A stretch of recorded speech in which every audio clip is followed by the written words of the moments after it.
Shalom Bapak Ibu Saudara yang dikasihi oleh Tuhan. Apa kabar?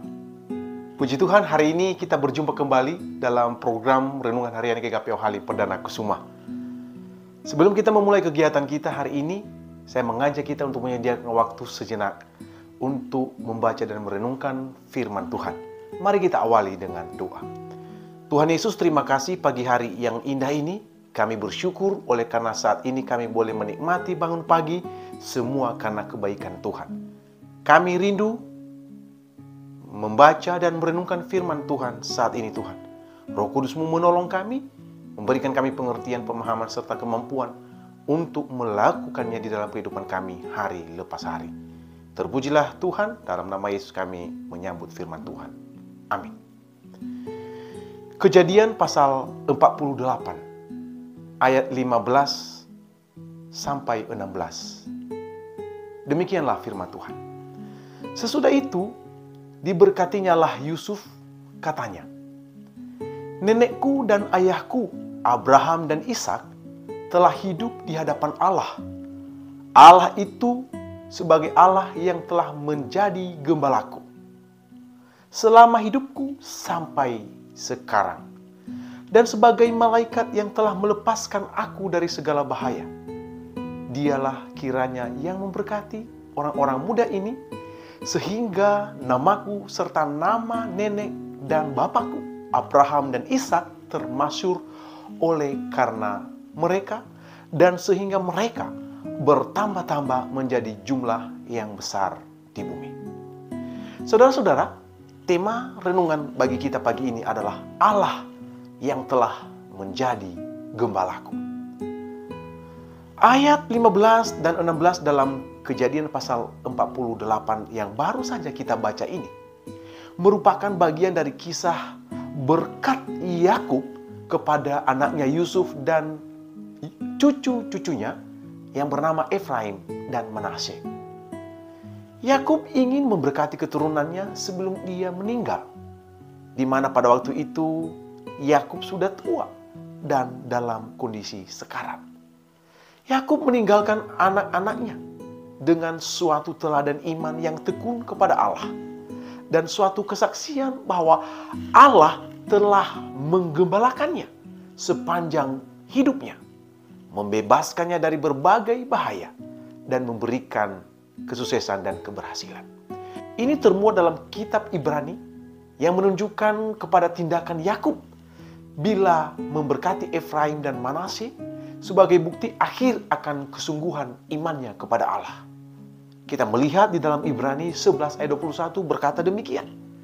Karena iman maka Yakub ketika hampir waktunya akan mati memberkati kedua anak Yusuf, lalu menyembah sambil bersandar pada kepala tongkatnya.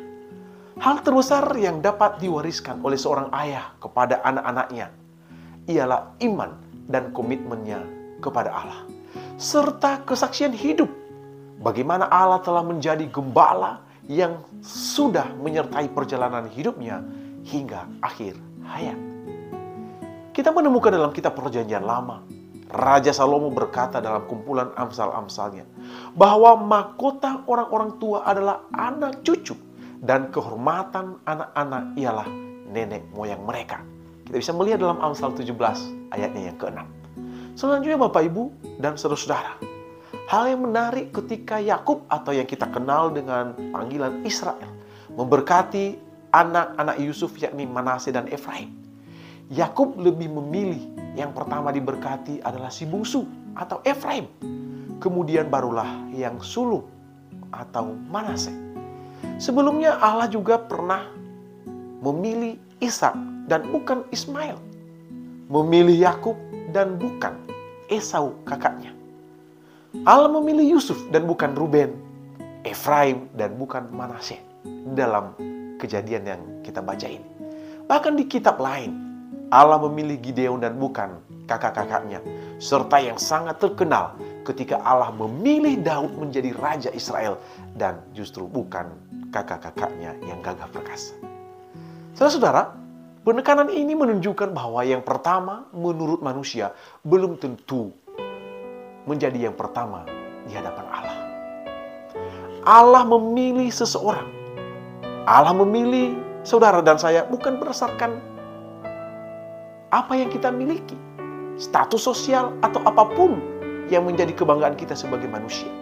Justru Allah memilih berdasarkan hati, kemurnian, dan kasih mereka kepada Allah.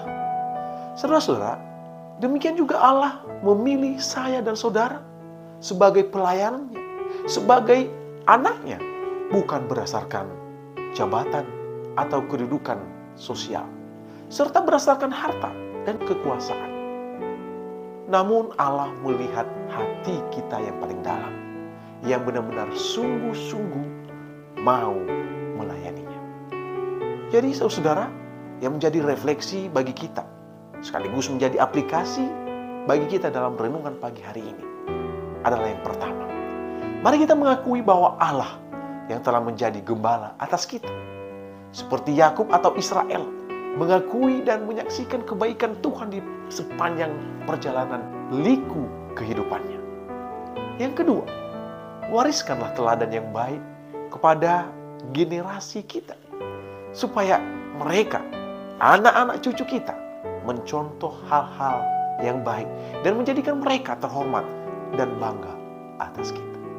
Yang ketiga, milikilah hati sebagai hamba yang siap melayani di segala musim hidup kita. Siapapun kita, apapun status kita, baik itu tua atau muda, mari kita mengambil komitmen untuk melayani Tuhan, sebab Dialah Gembala Agung kita. Demikian firman Tuhan bagi kita pagi hari ini. Selamat beraktivitas. Tuhan Yesus memberkati. Mari kita berdoa. Kami bersyukur kepadamu Tuhan atas firman-Mu yang sudah kami baca dan renungkan. Mengingatkan kami bahwa berkat Allah luar biasa atas setiap kami, anak-anak-Mu, hamba-hamba-Mu, karena Engkau adalah Gembala yang agung, Gembala yang baik atas kami. Roh Kudus-Mu menolong kami Tuhan untuk melakukan dan mengaplikasikan firman-Mu ini di dalam kehidupan kami, pribadi lepas pribadi. Hamba berdoa untuk seluruh umat Tuhan, seluruh jemaat Tuhan yang saat ini sedang memiliki pergumulan, persoalan, dan permasalahan hidup pribadi dan keluarga.